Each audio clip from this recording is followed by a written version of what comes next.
Well, it's great to be here with one of my most favorite coaches in all of the world. I'm not afraid to say that. Corinne, welcome to the Institute of Parapsychology.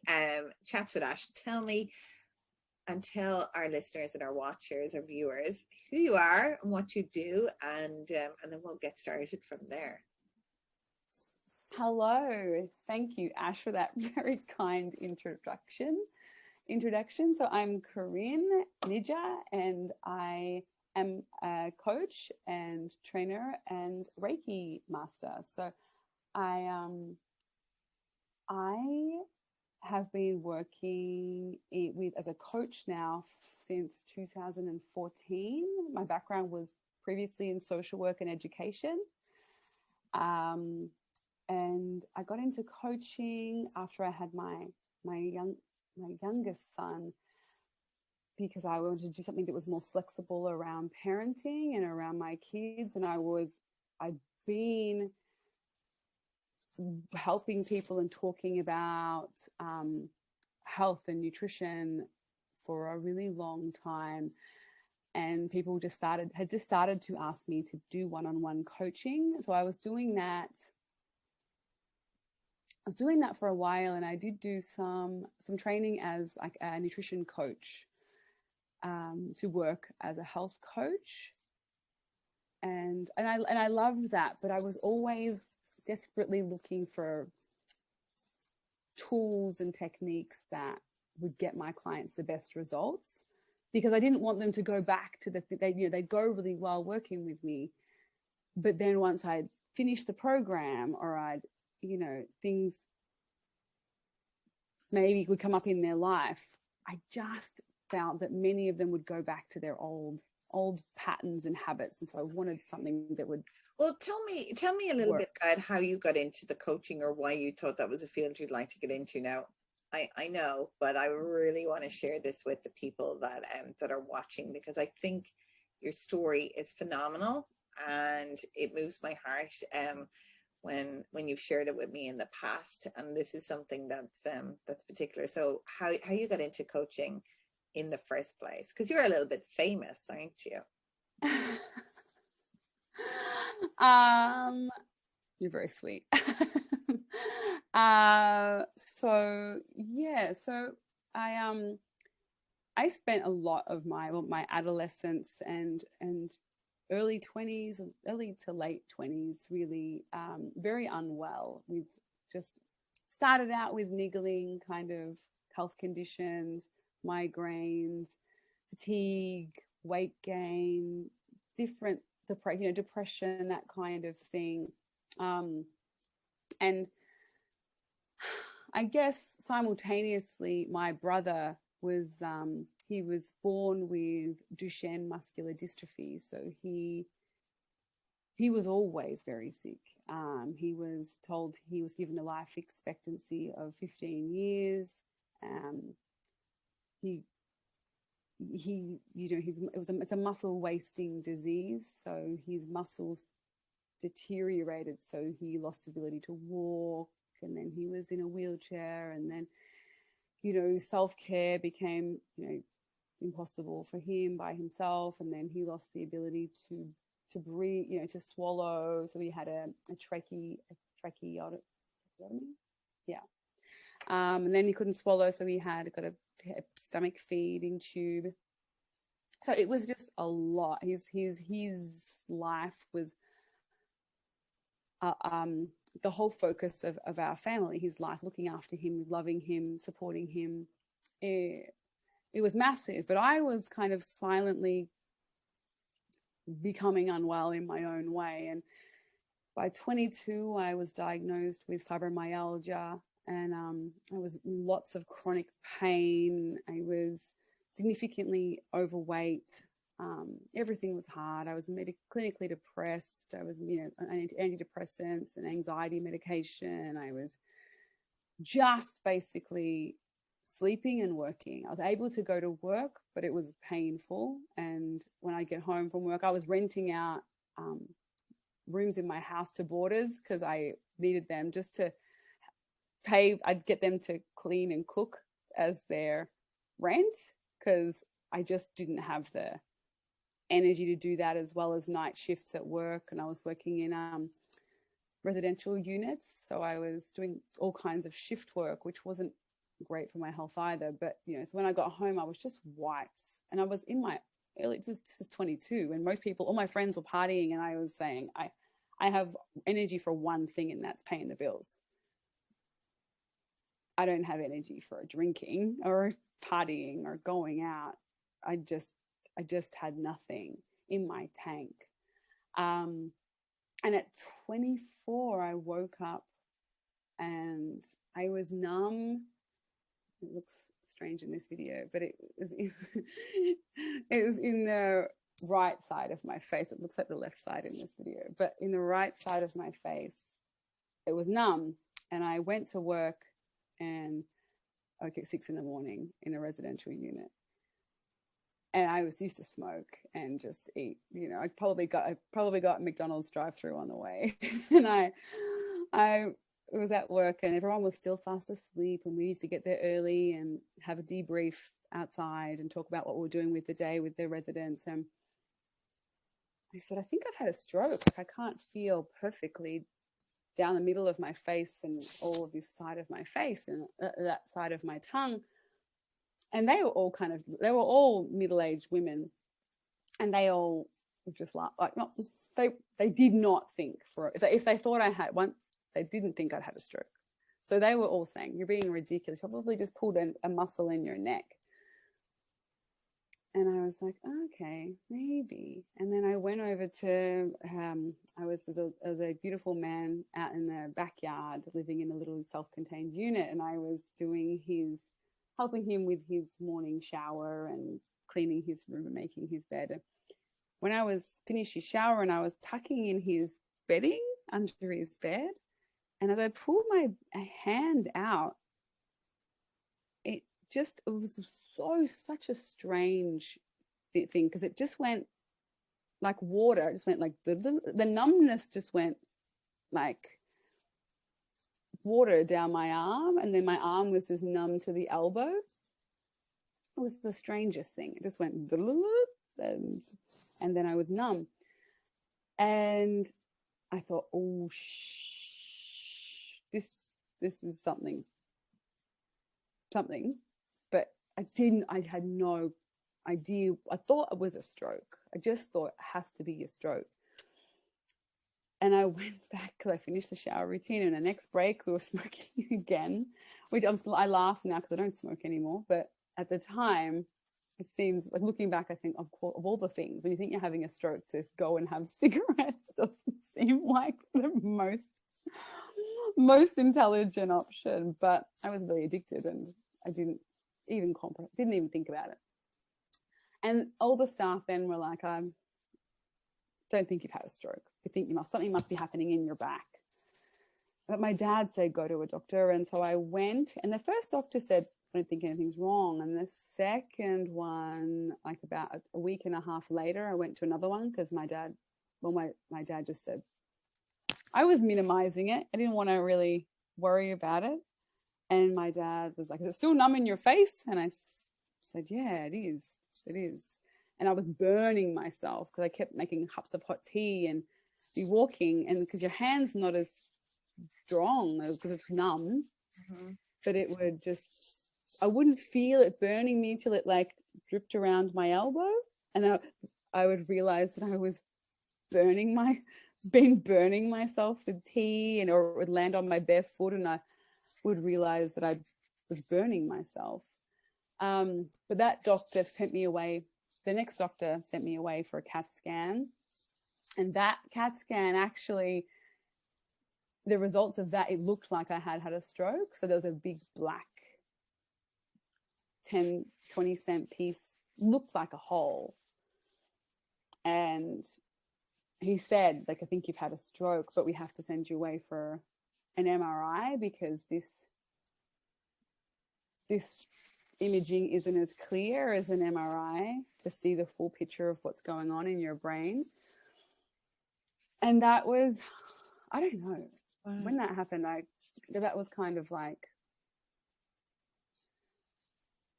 a shock, but I guess I felt like if it's a stroke, I can take it as a wake-up call. I'm okay. I'm numb in the face and cheek and hand, but I'm okay.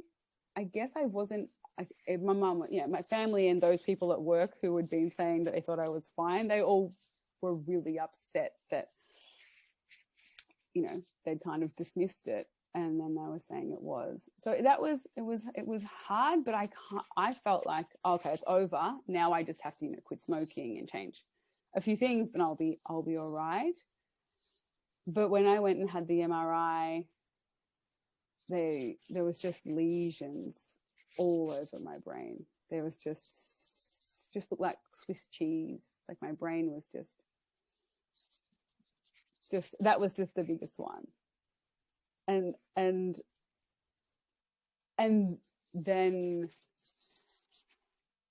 it was just horrible. It was just horrible because I was 24. I just sold my house. I bought a combi van. I was like going to be Thelma and Louise. I was so excited to be traveling, and I was finally out of this really long, painful relationship. And I was so excited, and this to happen just felt like my world all my future had just been taken away, because multiple sclerosis, which is what the diagnosis was,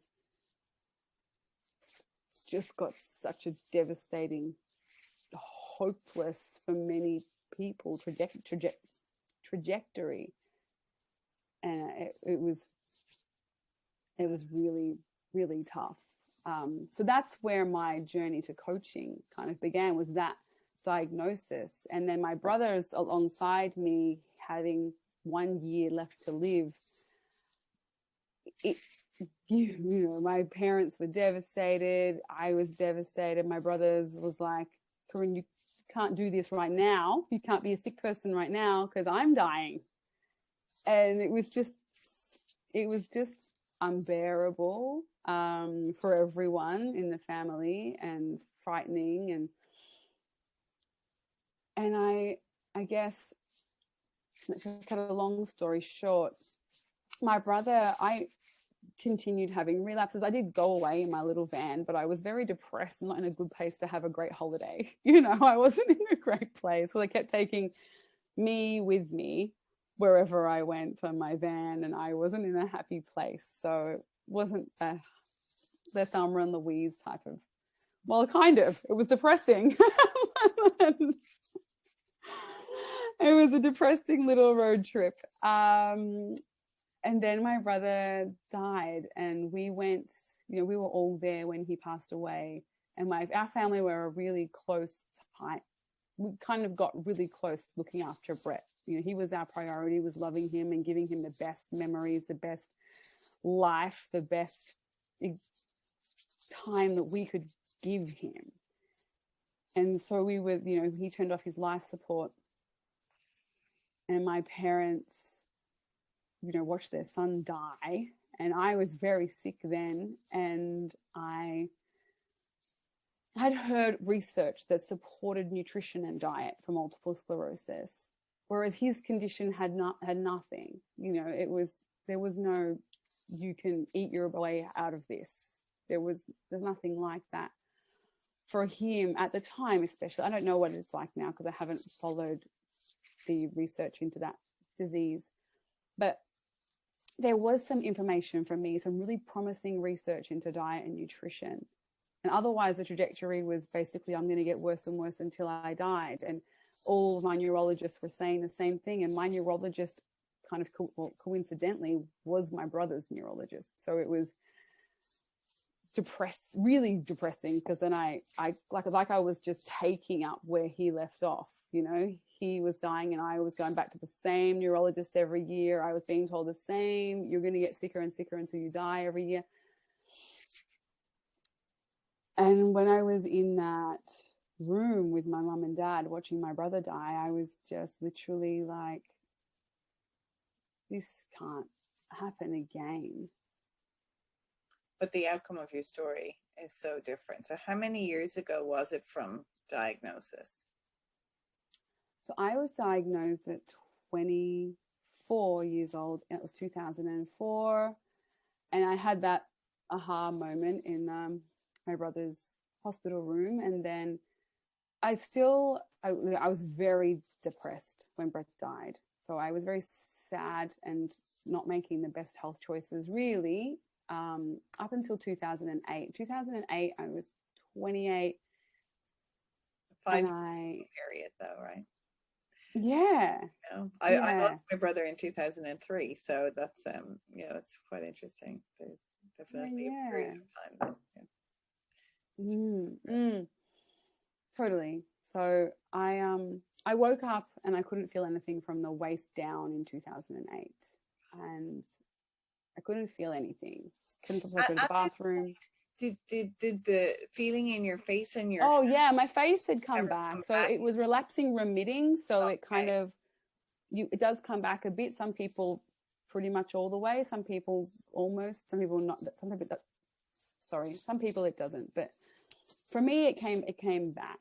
So that was really, really amazing. And I had several relapses. Well, many, probably one every 6 months, between 2004 and 2008. And then that most significant one was when I woke up unable to feel anything and could barely walk. And I'd be walking and look down and my feet were sideways and upside down. And I wouldn't know that I was walking on the sides of my feet. And and that day I quit smoking, and I made a firm commitment to change, to follow the research that I'd read about nutrition and multiple sclerosis. And that was, what is this year? 2021. So 13 years this year, 13 years ago this year. And I have been symptom and relapse free ever since. So that is why. Amazing. Congratulations. I had not heard the depth of the detail of the story before, and thank you. Sorry, I didn't know. No, thank you. It's good, and I think it's important for people to hear it. I know you have a very, very popular podcast, and we will get into that now, because I know that is very much inspired by your own journey to help people. And when I heard about that you had MS, and I have an amazing cousin that I've spoken to you about previously, who has gone through a phenomenal journey in himself to remove MS, or to stop his PPMS in his life. And hearing your story reminds me of like that journey. It's clear it's quite different, but phenomenal. So let's go. So at this point you were studying to become a teacher and a social worker? Yeah. So I was studying to be a social worker. Yes. Okay. And you're going through this lifestyle change at the same time. So stopping smoking and changing your diet. And then? And so it was really quite fast, honestly, that the symptoms went away. I had energy. I hadn't had energy, honestly, since I was probably 12. I remember my dad noticing that my energy just dived when I was 12. And I'd never had energy like what I had once I changed my diet. And it was an incredible difference. And so, the energy returned, and the brain fog went away really quickly, and my digestion improved a lot, because I was really and then the numbness probably took overall about 3 months. 3 months to go away. So I got feeling back in my legs after about 3 months. Now I was throwing everything at it. It wasn't like I was just doing nutrition. I was going to chiropractors, acupuncture therapists, acupuncturists, Chinese medicine practitioners. I even had colonoscopy, colonics. I was just doing anything I could that I could think of that might help. But overall, nutrition was the thing that I found. Like acupuncture really did help my legs calm down. Like I could feel them relaxing, the tightness in them during that time. It was really helpful. But nutrition was definitely the thing that made the most benefit and change. And so then I went on and I ended up starting a blog, and that ended up becoming the podcast. Yeah, just to talk to people, because I had no hope. I had no computer, I had no phone. 2004, you know, I had a phone, right? I had no internet, no social media. No, I had nothing like that. And so I had 2 double-sided A4 pages that had the research that the MS Society had sent me about this diet. And then people would just say, oh, you know, like send me a retreat or send me information, but I had nothing. And so you're lying awake, frightened for yourself, for your future, thinking, oh gosh, I've got this double-sided A4 that I'm praying is going to be the answer. But lying awake, you know, in the middle of the night, terrified of your future and thinking that it's hopeless, and what if this thing isn't going to work? And my doctors were saying it's probably not going to work. There's no science to say that it is going to work. You're going to just get worse and worse until you die. So the podcast was, I knew that there were so many stories like mine, that there was so much hope for people with chronic illness, that there is so much hope for people with chronic illness, and that they don't need to be lying awake alone, frightened, terrified, receiving only hopeless stories telling them that they're going to get sicker and sicker and die. So the podcast is just people who didn't get sicker and sicker and died, and who instead got healthier and healthier and lived, and really lived. So that's what I want. So there's 171 recorded episodes now. I love it. It's so amazing. So I'm going to put a link in the bottom of this for anybody that's listening. Oh my God, I need to listen to this podcast. So give us just a brief, like we haven't even got to the point of the story yet. But anyway, what's the name of the podcast? The name of the podcast, it was called When Life Gives You Lemons, Go Vegan, because it's a plant-based. Most people went plant-based, but I changed it to the Corinne Nijjer podcast just so that I could pivot if I wanted to. So it's my name podcast. It's on Spotify, iTunes app, you know, Stitcher app, everything. But we'll add a link below in case anybody wants to listen, and I highly recommend subscribing because it's amazing. And share it with anybody that you believe it can help or that will benefit from learning more about nutrition can change their life. So from the podcast, as you've told me before, people have started then to want you to coach them and to help them, because you can listen, as we know as coaches, you can listen to great advice and you can listen, but then you sometimes need someone to kick your ass, right, to actually make it happen. Totally. I think that is a really, really important point, because we beat ourselves up over and over again that we might start a fad thing that we saw on Facebook and fall off the wagon and start the next thing and fall off the wagon. And coaching is so great because it's just someone to hold your hand and help you and guide you and support you and believe in you when you've lost faith. That's what I love about coaching is, you know, when you can see your clients, you know, so that the unconscious mind knows you at how you are now and at your best health, like your optimal health. And a coach is kind of like that. I think it's seeing your client where they are with their health or with their life and saying, yeah, I see that this is it right now, but I have a vision that is so much better than this, that I believe in 110%. And yeah, that's what I love about coaching, is to have someone who believes in you when you've lost faith in yourself. I love that. That's a really, really nice way to put it. So, okay, so you became a coach quite early and you changed things around, as you mentioned earlier, like after you had your first child. So tell me more about your inspiration to study NLP specifically. Yes. So I guess I had seen lots of coaches and been researching coaching tools and things for a really long time. And the coaches that I found in my research across the board who were getting the best results, that were the most lasting and most kind of dramatic results, were people who had studied NLP, and the NLP coaches. And that's what really, I was always in my pile of courses I wanted to do one day, but the pandemic and lockdown kind of put me in the perfect time to do it now, because I had suddenly time.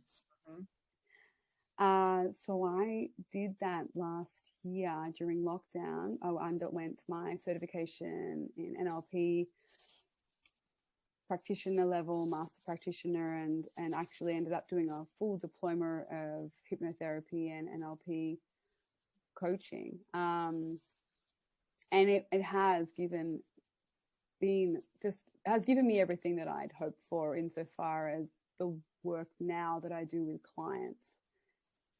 Yeah, it changed everything in a really positive way as far as getting my clients the results that they were seeking.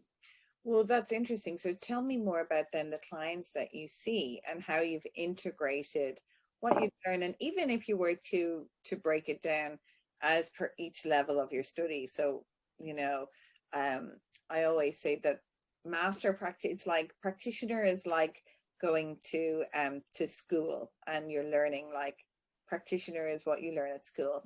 Master practitioner is like university. That's my take on it anyway. It's like doing your degree in NLP, what you learn at the master practitioner level. I'd love to know how you integrate NLP because you were already a successful established coach as it was. So how it brought what you do, how you work with your clients to a different level. Yeah, so I guess for me, practitioner level, I would almost I like what you said about the school and university. It's a really good analogy too. For me, one really helped me.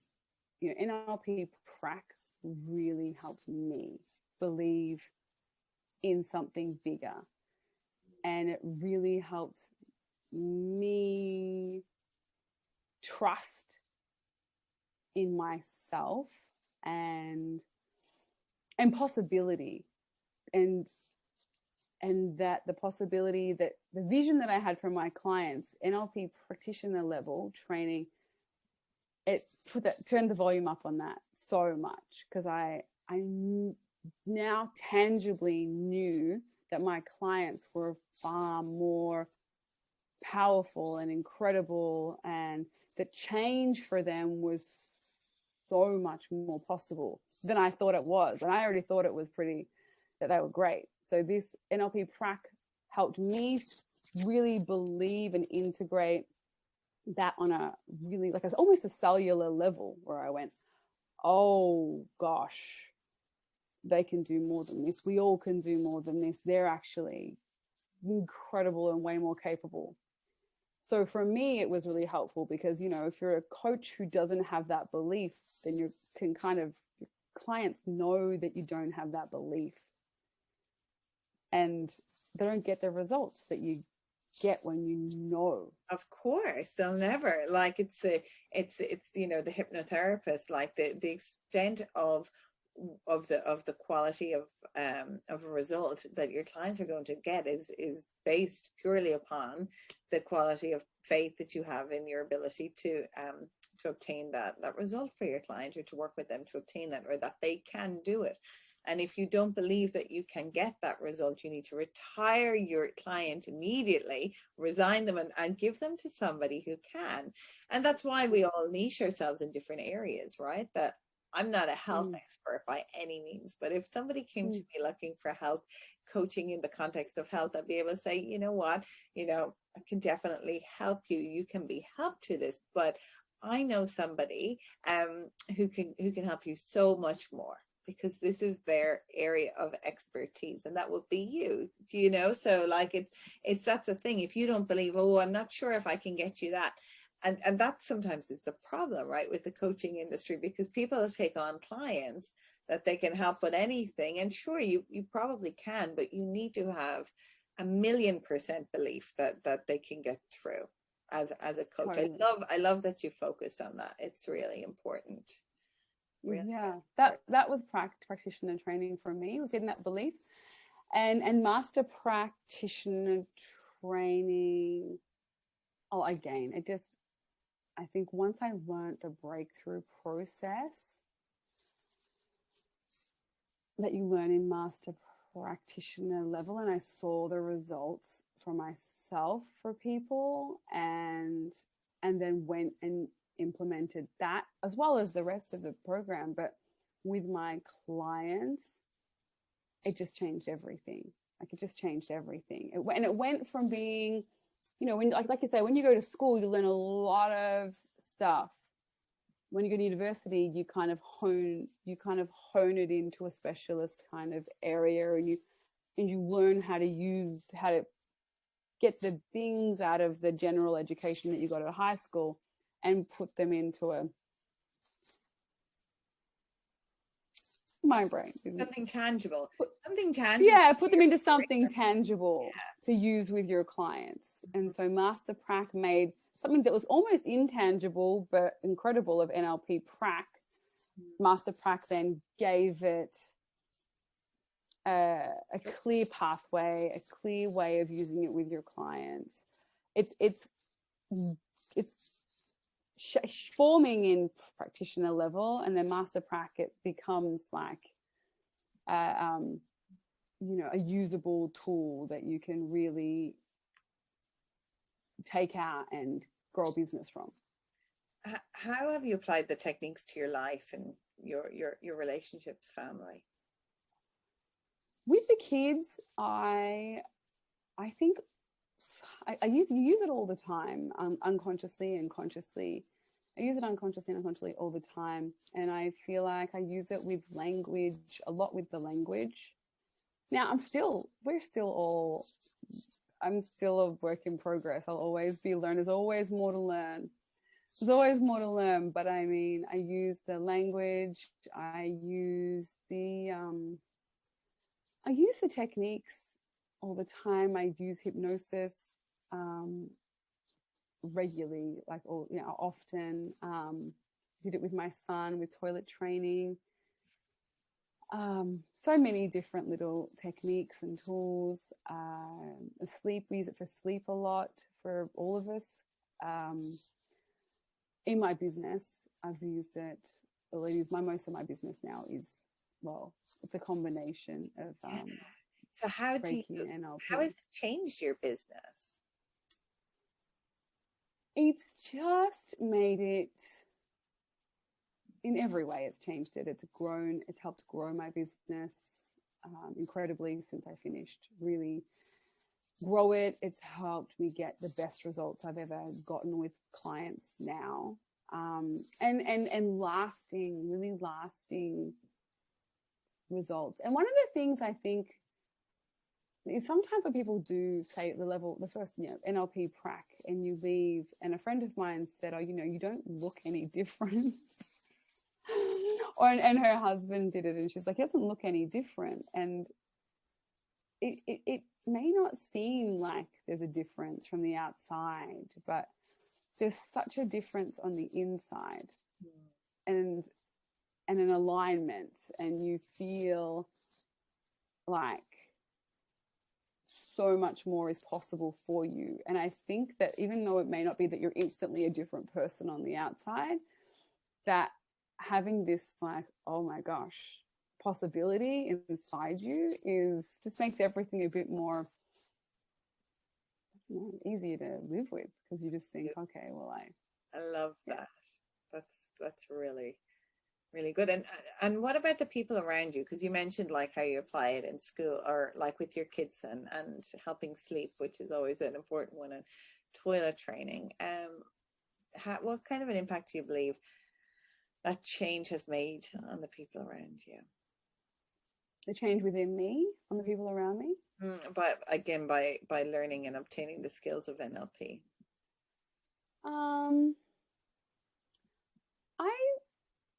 I think that in your relationships with the people around you, you're going into them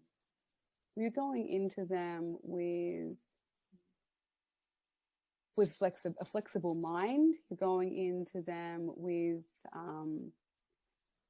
knowledge about rapport. So maintaining and building and maintaining new relationships is like one of the simplest things that seems in when you're learning NLP. One of the first things you talk about is rapport, but it just is such a useful tool to be able to match and mirror, to be able to hear in other people's language, the way they see the world, view the world, understand the world around them, and then speak to them and connect with them on that level, and a level that resonates with them really deeply. I guess as well, it's really helped me with, it's so hard to express. It helps you in so many different ways. Because it becomes within you, doesn't it? And it's part of who you are. So it's difficult to pull it out. I suppose hypnosis is a different one. Like I could tell you, for instance, like I've recently hypnotized myself to stop smoking. And like that has a profound impact, obviously, on me and my family, like in many different ways. Like, so there are a lot of different ways that that what we learn can really help you, your family, and the people around you. Absolutely. Yeah, and I think that once you've done this, because you see the world differently, you show up differently in your relationships, and there's a ripple effect that comes with that, because when we're listening to people's stories, you're just looking at it from a different perspective, and you're so quick to listen and be able to provide like a positive reframe or a way of seeing a situation differently that they may not have thought about, that kind of thing, and not to buy into gossip and negative kind of stories people may tell about themselves that are unhelpful to them. Finding a metaphor on the fly to help a situation. Totally.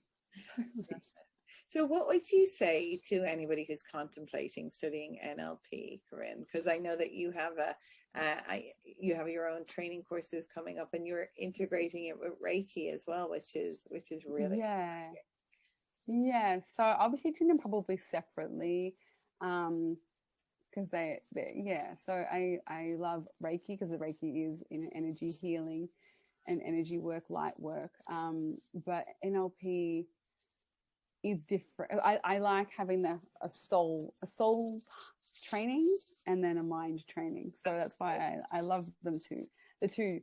But NLP,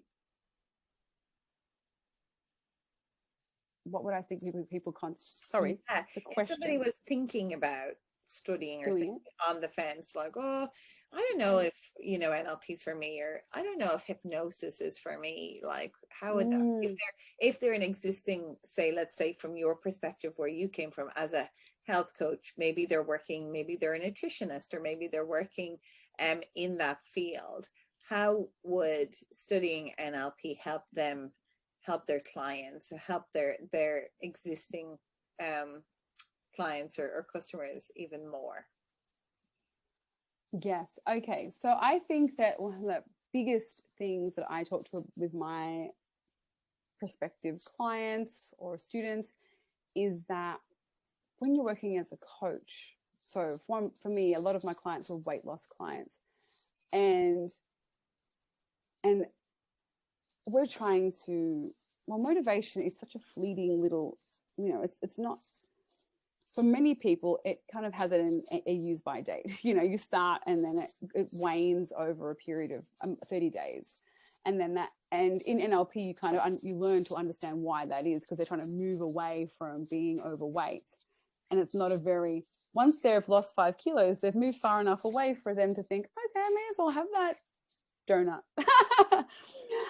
The motivation isn't as strong as it was when they were, 5 kilos heavier. And then, but when you're learning NLP, what one of the things that I talk about is that the reason why they made those food choices are often from a deeper place. They come from a deeper place of negative emotions, old negative emotions, shame, anger, sadness, fear, hurt, guilt, shame. They also have these limiting beliefs, these stories about who they are that have become, their beliefs, become their model of the world. And so with NLP, with weight loss, you're kind of, for want of a better phrase, pushing shit uphill. Sorry. No, that's because you're trying to lose weight while also underneath you is this tangled mess of all these emotions and beliefs you've been carrying since you were a child. And as soon as they're still there, but they're still there. And so then you feel good for a little while and something comes up that like presses the buttons on those negative emotions and triggers them or those beliefs. And then you're kind of back to square one where you are overwhelmed by these emotions. So then you make that food choice again, because when you're stressed and your body's in a stress state, then our bodies seek out calories because we're stressed. They don't know that there's no saber-toothed tiger coming. They don't know it's just your internal emotions that are causing you to be so stressed. So for me, I always say, like with NLP you learn how to help people to release those negative emotions, all the major ones and any other ones.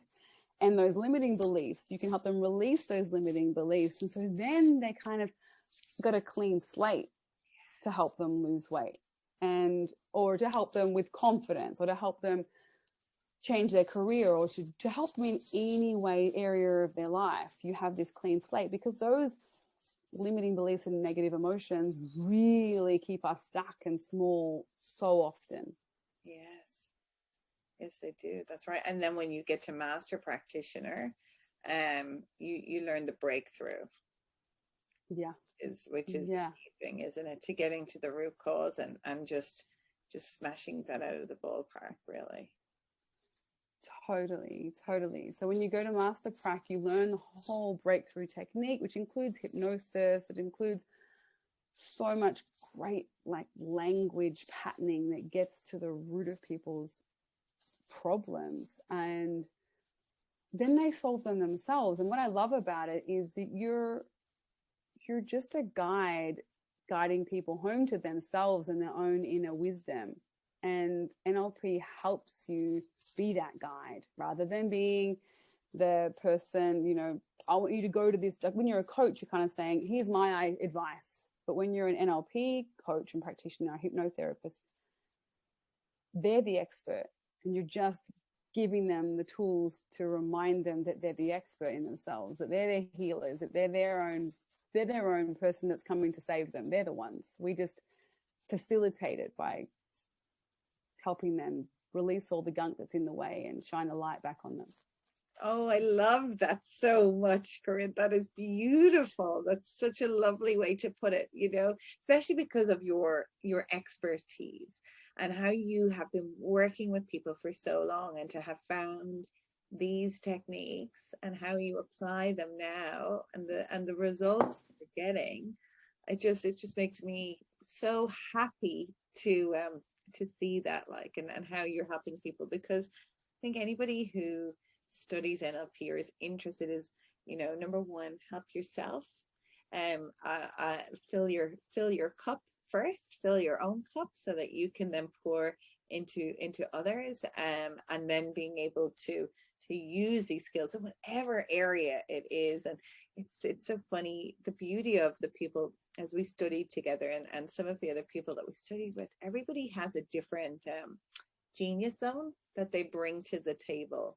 So whatever that is, if it's health, if it's business, if it's linguistics, if it's sports, or high performance, or corporate, it's so interesting to see the application of exactly the same things that we learned through the eyes of somebody in a different field or profession of excellence. Totally. Absolutely. Absolutely.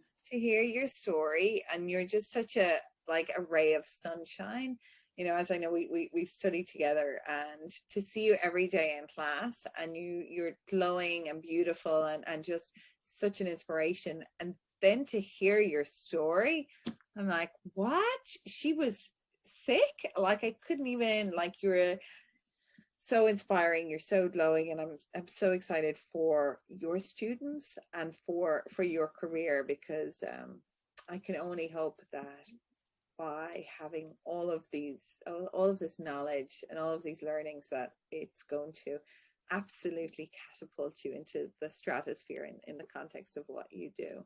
And I hope that it does. Oh, thank you so much. That's very, very nice and kind of you. I've the feelings mutual, different but mutual. I think you're incredible, and I love, I've been, if you're watching and you haven't been to one of Ash's trainings, you are a world-class trainer. You're also, what I love about your trainings is, of all the, and I've been to, my husband would say, too many trainings. I've probably been to too many trainings because I'm a little bit of a training addict. But Can you for learn PD, can you learn too much? I don't think you can.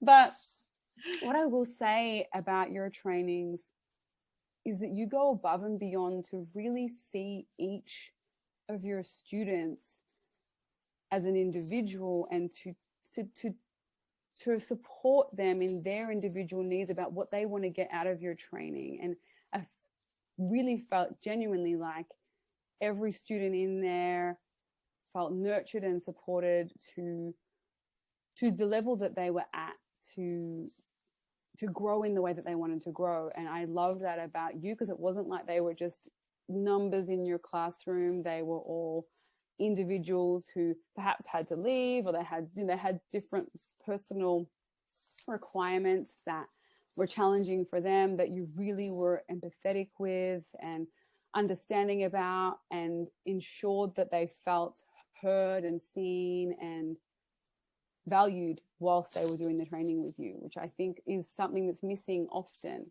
in training organizations, because people are just so busy. Yeah. So I love that. I appreciate that so much. Thank you, because over delivering on on value is definitely very high in my value system. And also my background is business and entrepreneurship. So for years before I became an NLP coach or master coach of NLP, an NLP trainer, I was always like, would see somebody like talk to you, be like, oh my God, your business is amazing.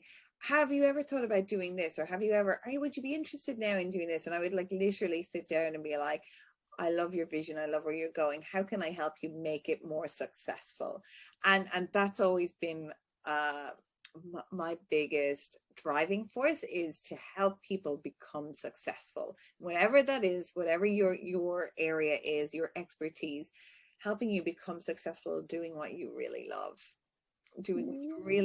and I feel like this is such a perfect industry, because by working with so many, and all of our students are so different, they come from such different backgrounds, and you will find it too with your students. You attract your tribe, and my students are interested in setting up their own coaching businesses in different areas. So what like fills me like bursting with joy is to be able to like sit down and say, okay, who do you want to work with? Who do you want to help? What have you got to share with the world? And let's package that up for you with all of these amazing skills and qualifications that you learn in the trainings, and make that a reality. So, that's yes, you do that so well. Yeah. Well, and you're after support. Absolutely. And the support that you give your students after they complete the training is just incredible. It's incredible. Thank you. Well, thank you for coming. I'm sure we may talk again in the future as you grow and evolve and as you change the world, one step at a time. I know that you're just so amazing. You've got so much to give, and I appreciate you giving of your time. So I hope that everybody watching has enjoyed this, and I will add some links below to so that you can connect with Corinne if you've loved her story and listen to her podcast. Thank you so much, Corinne. Thanks, Ash. Thank you so much. It was wonderful talking to you. Anytime.